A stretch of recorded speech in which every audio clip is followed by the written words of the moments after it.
The fires will burn for days. 12 funeral pyres built from the tusks of at least 8,000 slaughtered elephants. This is almost all the ivory and rhino horn that Kenya has seized over a quarter of a century. It could have been sold for more than $100 million, but soon it will be ash. The people need to see this. Ivory belongs to a living elephant. Rhino horn belongs to a living rhino, not on anybody's arm or necklace, not on anybody's table lamp. It's a strong symbol. Many Kenyans wanted the government to sell this stockpile, but the president was clear. They would rather wipe out millions of dollars than give legitimacy to the ivory trade. And they want to send a message to the world that these tusks are not a commodity to be bought and sold, but a death warrant for Africa's elephants. Some of the tusks once belonged to the mothers and fathers of these orphans. So this is the side of poaching that a lot of people never see. Yes, this is the side of poaching that a lot of people never see and have never known.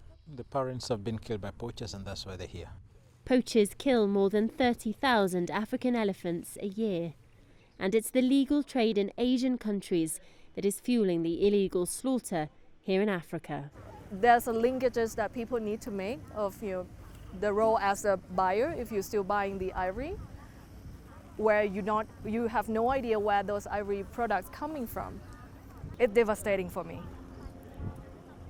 This pie represents at least 10,000 of elephant. But the industry is brutal, and it's been driven on by a recent spike in demand in China, Thailand and Vietnam. Conservation charities argue that the only way to stop the killing is to shut down the market in Asia.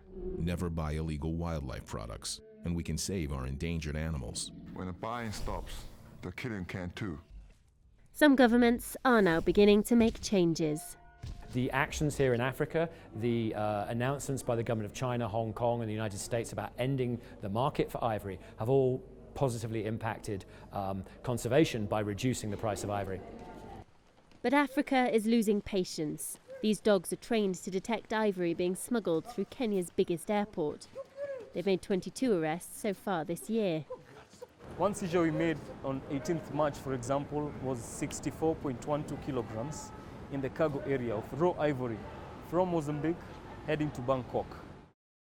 And in neighbouring Tanzania, police have made the biggest bust of all, a Chinese woman accused of running the biggest ever trafficking network.